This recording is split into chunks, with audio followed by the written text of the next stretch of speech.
ছেলের জন্মদিন নাকি নিজের রিসেপশন বোঝাই যাচ্ছে না। জন্মদিনে এত কে সাজে, তারপর আবার একটা ছেলে, বাপরে বাপ।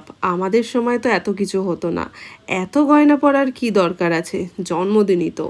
ঠিক এমনই বেশ কিছু মানুষের বেশ কিছু মন্তব্য পেয়েছিলাম আমার এই ভিডিওটাতে। কেউ কেউ তো আবার এই ভিডিওটা দেখে বলছে এগুলো কি আসল সোনার। আগে হ্যাঁ, এগুলো আসল সোনার, এগুলো পিসি চন্দ্র জুয়েলার্সের। আর জুয়েলারিগুলো এত সুন্দর আর এত ইউনিকভাবে বানানো ছিল, সেটা একমাত্র বোধহয় পিসি চন্দ্র জুয়েলার্স থেকেই পাওয়া যায়। লেহেঙ্গাটা সম্পর্কে যত বলবো ততই বোধহয় কম পড়ে যাবে, কারণ লেহেঙ্গাটা এত সুন্দর আর এত ইউনিক। প্রথমে এটা আমার একটা রাজস্থানি প্রিন্টের মনে হয়েছিল, আর এই গোটা লেহেঙ্গার কালেকশনটাও নিয়েছিল মানিয়াভারের মোহে কালেকশনস থেকে, যেটা কিন্তু নিউ টাউনে রয়েছে। সত্যি আমারও মাঝে মাঝে কিন্তু ওকে ব্রাইডই বলতে ইচ্ছে করছে, কারণ একদম ব্রাইড মানে যেরকমভাবে সাজতে চায় বা তাদের যেই পছন্দগুলো, ওর মধ্যেও কিন্তু সেই একই জিনিস রয়েছে, যেটা আমাকে বলেছিল একটা সেলিব্রিটি গ্লো যেন আমার ফেসে থাকে, একদম চকচকে একটা শাইনি ব্যাপার। আর সেভাবে আমি ওকে রেডি করি। মোটামুটি ওকে রেডি হয়ে গেছে, তার মধ্যে আমি কিছু জুয়েলারিস ওকে পরাচ্ছিলাম। আর প্রত্যেকটা জুয়েলারি যেটাই ও আমাকে বলছিল যে এটা পরাও ওটা পরাও, আর প্রত্যেকটা জিনিস ভীষণ পরিমাণে ইউনিক ছিল। আমার পার্সোনালি মনে হয় একমাত্র পিসি চন্দ্র বা সেনকো গোল্ডেই এরকম ইউনিক এবং সুন্দর সুন্দর জুয়েলারিস পাওয়া যায়। এই যে গোটা হেয়ার স্টাইলটা দেখছো, এখানে কিন্তু ওর হেয়ারের ডেন্সিটি ভীষণ পাতলা আর একদম শোল্ডার লেন্থে ছিল, মানে কাঁধের কাছে ওর চুলটা ছিল। তো সেটাকে একটা এক্সটেনশন দিয়ে আমি সুন্দর করে হেয়ারটাকে সেট করি। এই মেকআপটা করতে আমি চলে গেছিলাম নিউ টাউনের মানি কাসাতে, যেটা আমার লোকেশন থেকে মাত্র 15 থেকে 20 মিনিটের ডিস্টেন্স ছিল।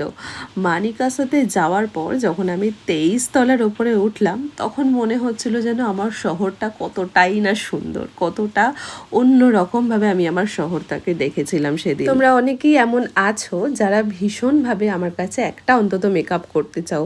এর মধ্যে অনেকের বিয়ে হয়ে যাওয়ার কারণে দ্বিতীয়বার তো আর ব্রাইডাল মেকআপ করা সম্ভব নয়, তাই যে কোনো একটা অনুষ্ঠানে তোমরা চাও আমার কাছ থেকে সাজতে।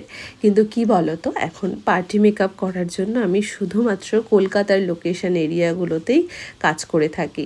কলকাতার বাইরে যাওয়াটা যেমন সময় সাপেক্ষ, তেমনই কিন্তু পার্টি মেকআপ শুধুমাত্র আমি কলকাতার মধ্যেই করে থাকি।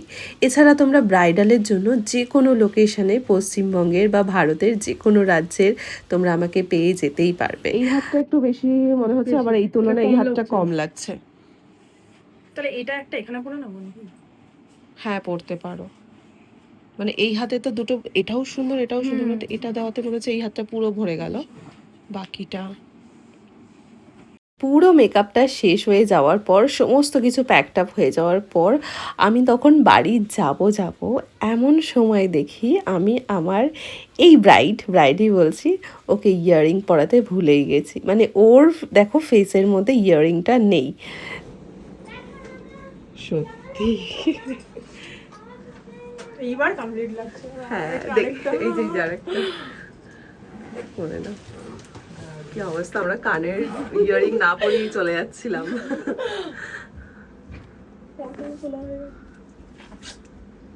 কে বলবে বলো তো, আজকে 5 ইয়ার্স বার্থডে ছেলের। ওই দেখি তুমি আসো তো একটু, দেখি তো। হ্যাপি বার্থডে তোমাকে, হ্যাপি বার্থডে। ক বছরের জন্মদিন হলো এটা? আজকে তুমি আমার ভিডিও দেখো?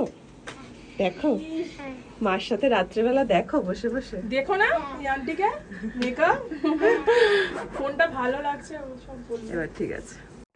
আচ্ছা, আজকে ছেলের বার্থডে, 5 ইয়ার্স বার্থডে, তাই তো? মনে হচ্ছে না একদমই, মনে হচ্ছে তোমার রিসেপশন। বেশি সাজা হয়ে গেছে। না না, একদম ঠিকঠাক আছে, সুন্দর লাগছে। তোমার কেমন লাগলো? ভালো লেগেছে। ভালো লেগেছে? ওকে, চলো, তোমার রাতটা শুভ হোক। আর ওকে হ্যাপি বার্থডে, 5 ইয়ার্স বার্থডে, তাই তো? Thank you. চলো, খুব ভালো থেকো তুমি। তুমিও ভালো থেকো। টাটা। এখানেই কিন্তু আমার শেষ হলো কন্যাশ্রীর ওপরে এই সুন্দর একটা বার্থডে মেকআপ, যেটা তোমরা তোমাদের মতো করে নাম দিতেই পারো। অবশ্যই জানিও কমেন্ট সেকশনে তোমাদের গোটা সাজটা কেমন লাগলো। টাটা।